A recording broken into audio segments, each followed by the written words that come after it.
এই ব্যভিচার একটা সমাজের রোগ কি রোগ নয়? রোগ তো রোগ। এই রোগের ঔষধ কি? কোরআন এই রোগের ঔষধ দিচ্ছে। যদি বিবাহিত নারী পুরুষ যদি কেউ ব্যভিচার করে তাহলে কোমর পর্যন্ত পুঁতে দিয়ে ফাঁকা ময়দানে যারা ইট পাথর মারবে তাদের অন্তরে যেন দয়াটুকু যেন না হয়, ফাঁকা ময়দানে তাকে ইট পাথর মেরে মেরে দিতে হবে। আচ্ছা বলুন তো, আপনাদের হরিশ্চন্দ্রপুর থানার আন্ডারে যদি এইরকম 3 জন নারী পুরুষকে যদি ফাঁকা ময়দানে জেনা করার কারণে যদি তাকে কোমর পর্যন্ত পুঁতে দিয়ে ইট পাথর ঢিল মেরে যদি মেরে দেওয়া হতো তাহলে জেনা বলে এই রোগটা কমতো না বাড়তো? কমতো। আল্লাহ বলেছে এই রোগের ঔষধ কোরআনে ভরে দিয়েছি। কি বলছি বুঝতে পারছেন না? এই রোগের ঔষধ কোরআনে ভরে দিয়েছি আমি। আল্লাহ সামাজিক এই সমস্ত রোগের কথা এখানে বলতে চেয়েছেন। আর হুজুর বলছে যে আল্লাহ বলেছে। আপনাকে একটা কথা মাঝখানে বলে রাখছি, খুব জ্ঞান সম্পূর্ণ মানুষ আপনারা, অবশ্যই আমার এই কথাটা বোঝার চেষ্টা করিয়েন। আচ্ছা বলুন তো, পবিত্র আল কোরআন অবতীর্ণ হওয়ার আগে কোরআন কোথায় রাখা ছিল? কোথায়? এরা কিছুই বোঝে না। একটু তো মানুষ বলবে যে লাউহে মাহফুজে, তাই তো? লাউহে মাহফুজে কোরআন রাখা ছিল। আচ্ছা লাউহে মাহফুজটা কেমন বা কি এটা কারো জানা আছে? নাই। যে হ্যাঁ বলছে একটা ঘর আছে। এখন ঘরটা ইটের না সিমেন্ট দেওয়া না মাটির গাঁথুনি, এটা তো জানতে হবে। হ্যাঁ বলছে লাউহে মাহফুজ মানে একটা ঘর। আসলে কি বলবো এসব কথা? এখন তো কোরআনেরও অপব্যাখ্যা করা হচ্ছে না? কোরআনের অপব্যাখ্যা করা হচ্ছে। পরশুদিন একটা হুজুর বক্তব্য রাখছে। কি বক্তব্য দিচ্ছে? বলছে নুনাজ্জিলু মিনাল কোরআন মা হুয়া শিফাউন ওয়া রাহমাতাল লিল মুমিনিন। আল্লাহ পবিত্র কোরআনের ভিতরে বলেছেন, কি বলেছেন না, কোরআন এমন কিছু বিষয় অবতীর্ণ করেছি যেগুলো মানুষের জন্য শিফা, আরোগ্য, ঔষধ, আর মোমেনদের জন্য কোরআনটা করুণা। তো হুজুর বক্তব্য রাখতে রাখতে বলছে, মমতাজুল ইসলাম বলেছে তাবিজ দেওয়া শিরিক। ও কি কিছু বোঝে? তাবিজ দেওয়া শিরিক, বিয়াদব কোথাকারে। আল্লাহ বলেছে কোরআনের শেফা, তাবিজ লিখতে হবে। এই যে আল্লাহ যে বলেছে নুনাজ্জিলু মিনাল কোরআন মা হুয়া শিফা, কোরআন মানুষের আরোগ্য দান করে, এটা একটা ঔষধ। কি বললাম বুঝলেন না? আর হুজুর ব্যাখ্যা করেছে ঔষধ মানে, বলছে কোরআনের আয়াত লিখে হাতে কোমরে মাজাতে বেঁধে দাও, ভালো হয়ে যাবে। এটা ও নিজের মতো করে ব্যাখ্যা করেছে, কিন্তু গরু জানে না যে এখানে শিফা বলতে কি বোঝানো হয়েছে। আচ্ছা বলুন তো, ব্যভিচার, এই ব্যভিচার একটা সমাজের রোগ কি রোগ নয়? রোগ তো রোগ। এই রোগের ঔষধ কি? কোরআন এই রোগের ঔষধ দিচ্ছে। যদি বিবাহিত নারী পুরুষ যদি কেউ ব্যভিচার করে তাহলে কোমর পর্যন্ত পুঁতে দিয়ে ফাঁকা ময়দানে যারা ইট পাথর মারবে তাদের অন্তরে যেন দয়াটুকু যেন না হয়, ফাঁকা ময়দানে তাকে ইট পাথর মেরে মেরে দিতে হবে।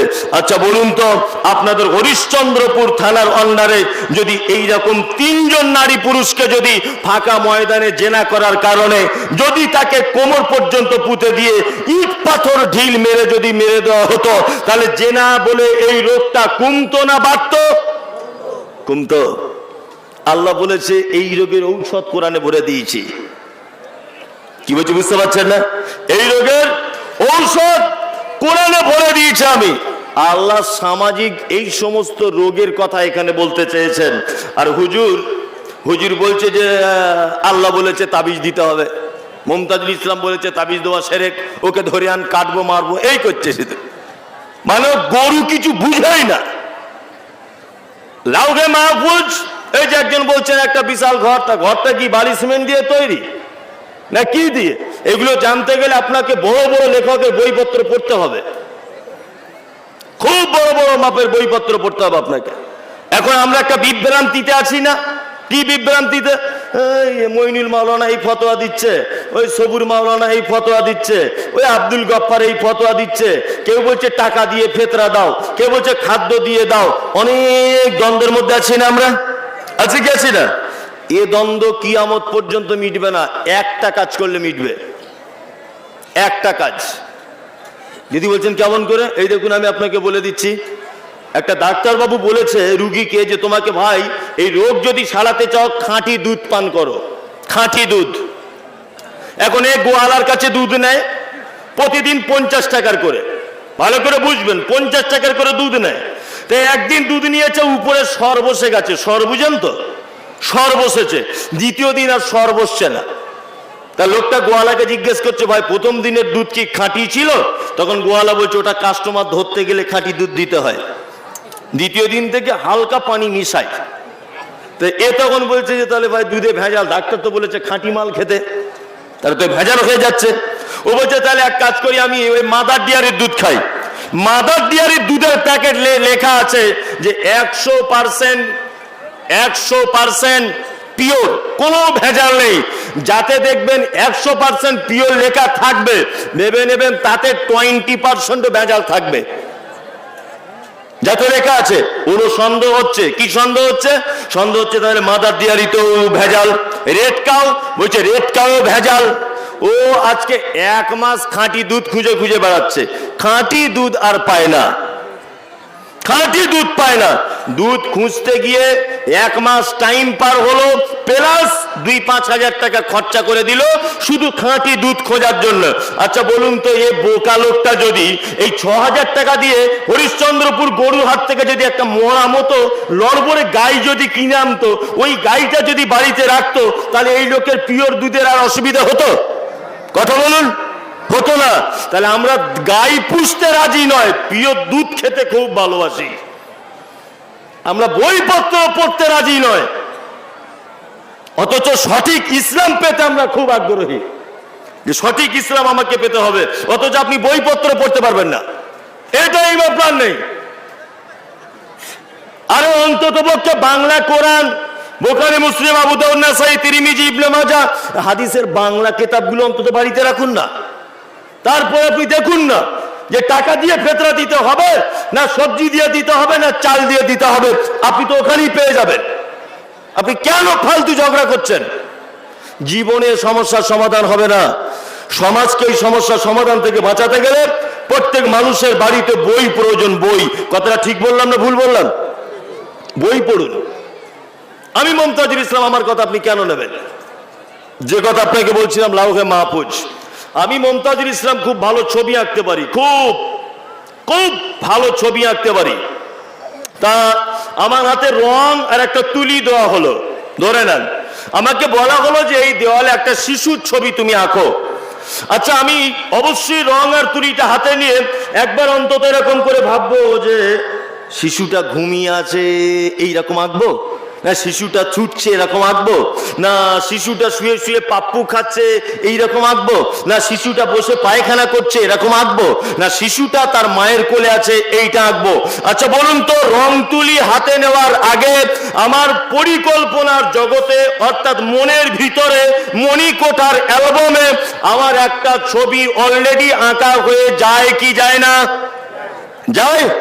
এর নাম হচ্ছে লাউহে মাহফুজ, তার নাম পরিকল্পনার জায়গা, পরিকল্পনার জায়গা, তার নাম লাউহে মাহফুজ। বুঝাতে পেরেছি? তার মানে আল্লাহ সুবহানাহু ওয়া তাআলা পৃথিবীতে মানুষকে তৈরি করার পরে কে কি খাবে, কে কি হবে, কে কোন জাতে, কে কে বৈষম্যে, কার বাড়ি কোথায়, কার বাড়ি কোন জায়গায়, কে কত টাকা কামাবে, এই টোটাল মানুষ সৃষ্টি করার আগে পরিকল্পনার জগতে তিনি একটা ছবি এঁকে রেখেছিলেন, তিনি একটা গবেষণাগারে রেখে দিয়েছিলেন কথাগুলো। এই জায়গাটার নাম হচ্ছে লাউহে মাহফুজ, সংরক্ষিত ঘর। তাহলে আমার মনে যদি ছবি না আঁকা হয় তাহলে আমি দেওয়ালে আঁকতে পারবো? পারবো না। এর নাম লাউহে মাহফুজ। আপনাকে যে কথা বলতে বলতে এতদূর পর্যন্ত এলাম সেটা হচ্ছে অমায়াস্তুরুন। আল্লাহ তাআলা বলছেন যেটা কলমের দ্বারাতে লেখা হয়েছে, মানে ওই লাউহে মাহফুজে, ওই অন্তরের জগতে, ওই আপনার সিকিউরিটি মহলে আল্লাহ তাআলা বলছেন যা লেখা আছে আমি তার কসম করে বলছি। কি কসম? মানতা বিনিয়ামাত রাব্বিকা বিমাজনুন। আপনি কখনোই আপনার রবের অনুগ্রহে আপনি পাগল নন। এই যে মক্কার মুশরিকরা নবীজিকে পাগল বলেছে, আল্লাহ সেই কথা এখানে বলছেন, মা আনতা বিনিমাতি রাব্বিকা বিমাজনুন, কখনোই নয় আপনি আপনার রবের অনুগ্রহে পাগল নয়। তারপর আবার জবাব দিচ্ছেন, ওয়া ইন্না লাকা লাআজরান গায়রা মামনুন, আপনাকে দেওয়া হবে উত্তম পুরস্কার যা কখনো কেটে দেওয়া হবে না। আল্লাহ নবী সাল্লাল্লাহু আলাইহি ওয়াসাল্লামের যে বেটাগুলোকে মেরে দেওয়া হয়েছিল, নবীজি বড় চিন্তায় পড়েছিলেন না? পড়েছিলেন কি পড়েননি?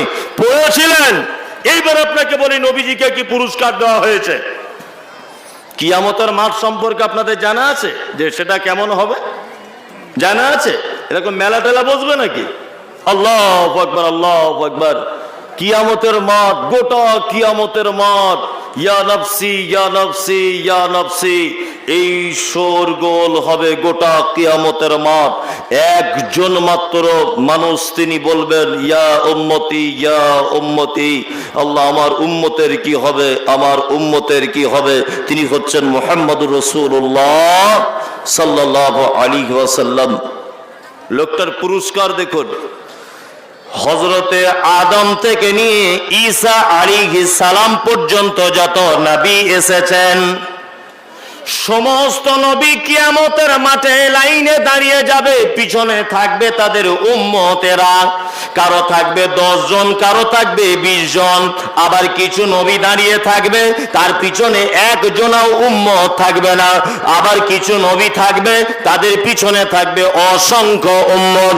আর আমাদের নবী মুহাম্মদুর রাসূলুল্লাহ সাল্লাল্লাহু আলাইহি ওয়াসাল্লামের সাথে থাকবেন লক্ষ কোটি উম্মত। বন্ধুরে আমার, সব থেকে বেশি উম্মতের অধিকারীকে আমাদের নবী মুহাম্মদুর রাসূলুল্লাহ সাল্লাল্লাহু আলাইহি ওয়াসাল্লাম। গোটা কিয়ামতের মাঠ একটা কথা বারবার উচ্চারিত হবে, ইয়া নফসি ইয়া নফসি। আর একটা কথা বারবার মানুষ চিৎকার করে বলবে। কি চিৎকার করবে?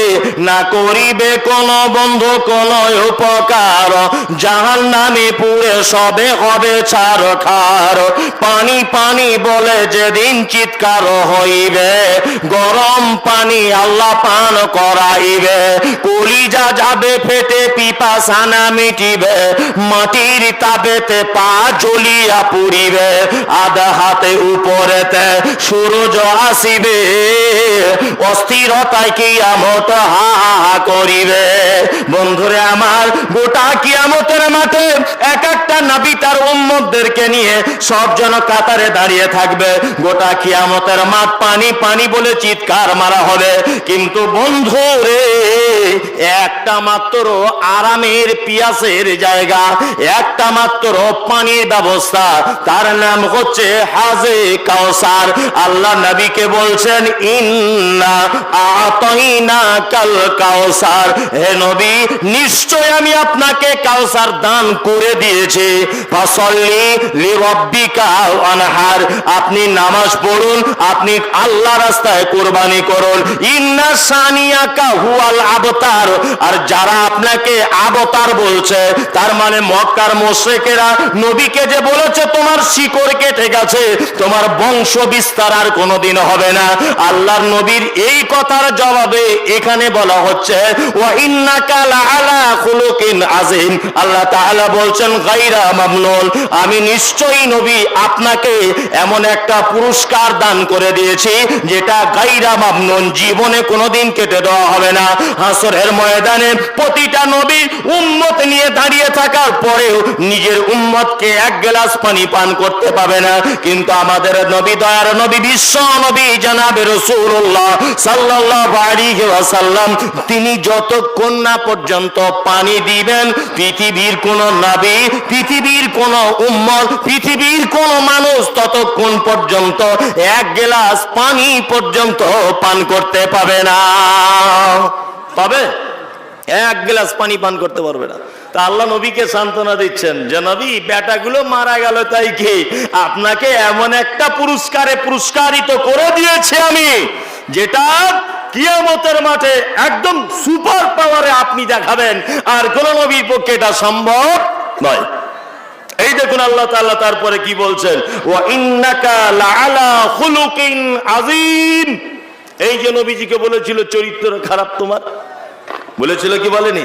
আল্লাহ তার জবাব দিচ্ছেন, ওয়া ইন্নাকা লাআলা খুলুকিন আযীম, নিশ্চয়ই আপনি উত্তম চরিত্রের অধিকারী। আপনি কত ভালো লোক। আচ্ছা বলুন তো, এই সার্টিফিকেট সর্বপ্রথম কে দিতে পারে? কে দিতে পারে? আপনি কত ভালো মানুষ, কত দামি লোক, এই সার্টিফিকেট দিতে পারে সর্বপ্রথম আপনার স্ত্রী। আমি মমতাজুল ইসলাম এখানে জলসা করতে এসেছি বলে পাঞ্জাবি পরে এসেছি, মাথায় টুপি দিয়েছি, সবাইকে দেখে সালাম করছি। বাড়িতে গেলে প্যান্ট শার্ট পরে ঘুরি, মাথায় টুপি দিই না। আমি মমতাজুল ইসলাম এখানে আমার বউকে নিয়ে আজহারউদ্দিন ভাইয়ের বাড়িতে বেড়াতে এসেছি। আমার বউকে এত বড় পোশাক পরিয়েছি, বোরকা, যে রাস্তা দিয়ে চলছে যখন রাস্তার মাটি শুদ্ধ, ধুলো শুদ্ধ সাফ হয়ে যাচ্ছে বোরকার ঠেলাতে। আমার স্ত্রী বাড়িতে বোরকা পরে না, বেহায়ার মতো করে ঘোরে। কি বলছি বুঝতে পারছেন না? আমি এখানে এসেছি বলে 5 ওয়াক্ত নামাজ পড়ি, বাড়িতে 1 ওয়াক্ত নামাজ পড়ি না। আমি কতটা হালাল খোর, আমি কতটা হারাম খোর, আমি কতটা নামাজ পড়ি, আমি কতটা বৈধভাবে ইনকাম করি, এই সার্টিফিকেট কে দিতে পারে? আমার স্ত্রী দিতে পারে। চলুন, মুহাম্মদ সাল্লাল্লাহু আলাইহি ওয়াসাল্লাম কত ভালো মানুষ, ওনার স্ত্রীদের কাছে একবার খোঁজ নেওয়া যাক। ওনার স্ত্রীরা নবীজির ব্যাপারে কি বলছেন? আপনার স্ত্রীকে যদি এখন জিজ্ঞেস করা হয়, কই গো পল্টুর বাপ কেমন, তো এক চান্সে বলবে জাহান্নামী কে লিয়ে আজকে 13 বছর জ্বলছি, এটা বলবে আপনার স্ত্রী। চলুন তাহলে নবীদের স্ত্রীরা কি বলছে চলুন। আম্মা জান আয়েশাকে একজন লোক এসে বলছেন যে আল্লাহর নবী লোকটি কেমন, নবীজির চরিত্রটা কেমন। তখন আম্মাজান আয়েশা বলছে, তুমি কি কোরআন তেলাওয়াত করনি? কোরআনে যেমন করে বলা হয়েছে, কোরআনে যেগুলো আদেশ এবং নিষেধ করা হয়েছে, কোরআনে যে পদ্ধতিতে জীবন যাপনের ব্যবস্থা করা হয়েছে, তুমি যদি কোরআন পড়ে থাকো তাহলে নবীজির চরিত্র আর কোরআন এতে কোনো ডিফারেন্স নাই। বিশ্ব নবী বলছেন, ওই পুরুষ মানুষ আল্লাহর নিকটে সবথেকে উত্তম। কোন সে পুরুষ মানুষ? যে পুরুষ মানুষ তার স্ত্রীর কাছে উত্তম। আর আমি মুহাম্মদ সাল্লাল্লাহু আলাইহি ওয়াসাল্লাম, আমি নিজে আমার স্ত্রীদের কাছে উত্তম স্বামী। উত্তম স্বামী আমি, আমার স্ত্রীদের কাছে আমি উত্তম স্বামী। জি, আমি কত ভালো লোক আর কে বলতে পারে? না, আমার গাড়ির ড্রাইভার বলতে পারে, কারণ ও 24 ঘন্টা আমার গাড়ি চালাচ্ছে, আমার সঙ্গে আছে। রাস্তাতে নামাজ পড়ছি কিনা, রাস্তাতে দাঁড়িয়ে পেচ্ছাপ করছি কিনা, গাড়ির ভিতরে বসে বসে সিনেমা দেখছি কিনা, আমার ড্রাইভারের থাকে ভালো কেউ জানবে? কেউ জানবে না। তার মানে এক কথাতে আপনি কত ভালো লোক, আপনি 10 জন লেবার খাটান, আপনার লেবাররা বলে দিতে পারবে যে এই লোকটা কত ভালো লোক। এক কথায় বাড়ির চাকর বাকর কাজের লোক সব থেকে বেশি ভালো বলে দিতে পারবে, তাই তো? চলুন, হযরত মুহাম্মদ সাল্লাল্লাহু আলাইহি ওয়াসাল্লাম কত দামি লোক ছিলেন, বাড়ির চাকরের কাছে একবার জিজ্ঞেস করা যাক। আল্লাহ নবীর বাড়ির চাকরের কাছে একবার জিজ্ঞেস করা যাক, চাকরের নাম কি? কি নাম? হযরতে আনাস। বাড়ির চাকরের কাছে একবার খোঁজ নেওয়া যাক আল্লাহর নবী কেমন ছিলেন। এই দেখুন, হযরত আনাস বলছেন, দীর্ঘ টাইম আমি আল্লাহর নবীর খিদমত করেছি, 9 থেকে 10 বছর। আল্লাহর নবী কোনোদিন আমাকে কথা বলেনি, আনাস তুমি কেন এটা করলে, কেন এটা করলে না, আনাস কেন গেলে, কেন তুমি গেলে না। আমাকে কোনোদিন ধুমকি দিয়ে কথা বলেনি, আমাকে কোনোদিন দাঁত দিয়ে কথা বলেনি।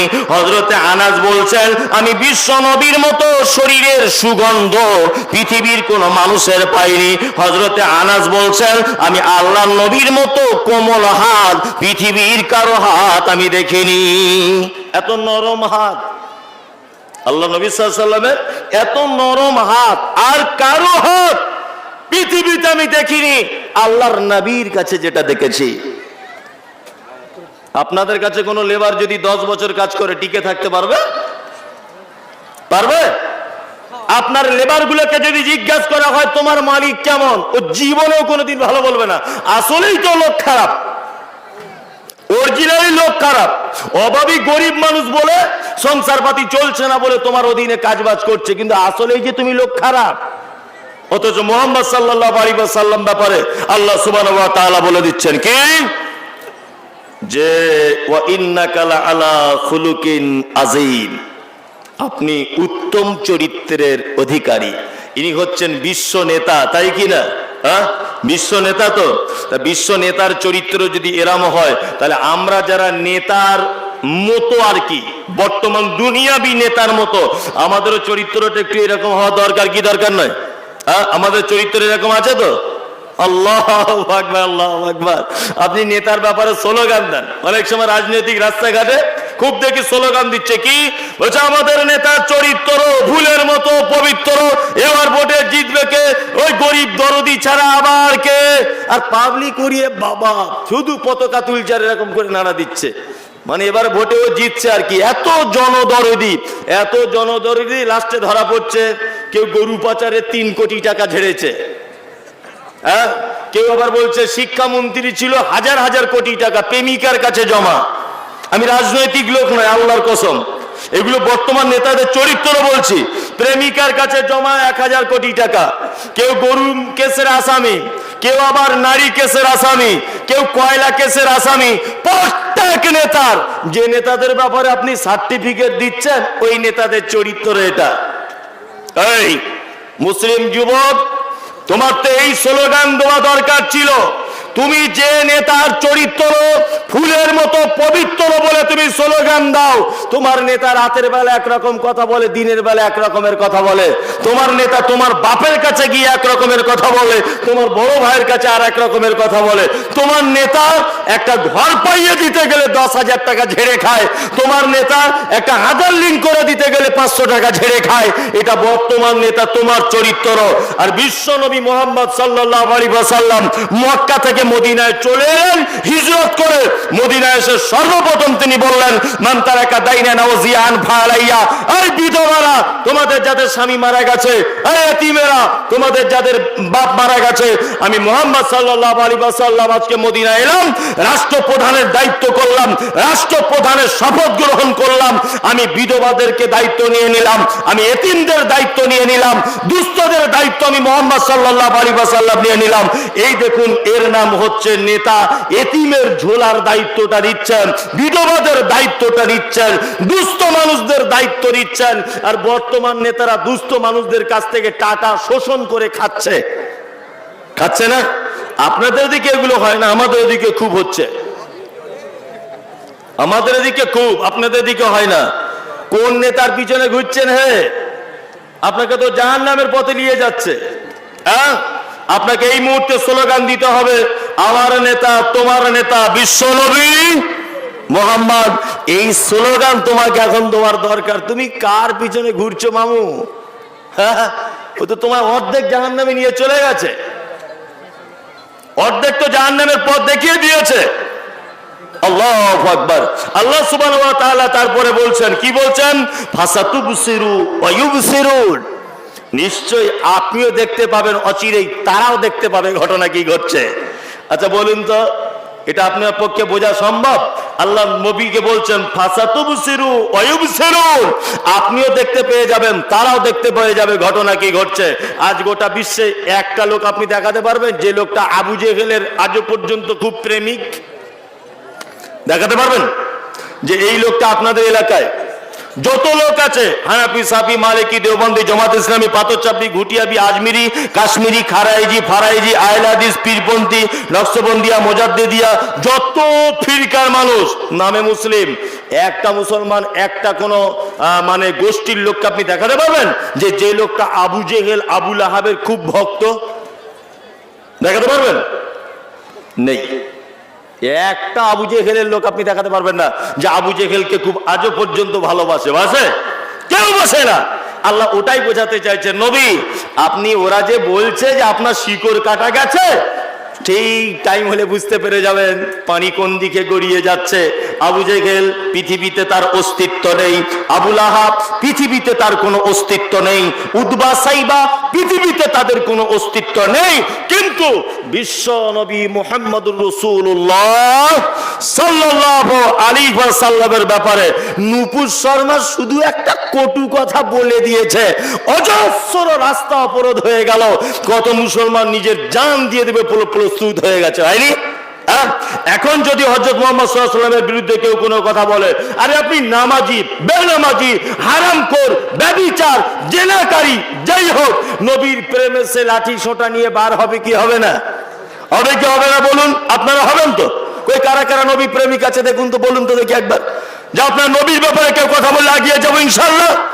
এই দেখুন, আল্লাহ এইটাই বলতে চাইছেন, ফাসাতুবসিরু ওয়া ইউবসিরুন। অবশ্যই আপনি দেখতে পাবেন, অচিরে ওরাও দেখতে পাবে ঘটনা কি ঘটতে চলেছে।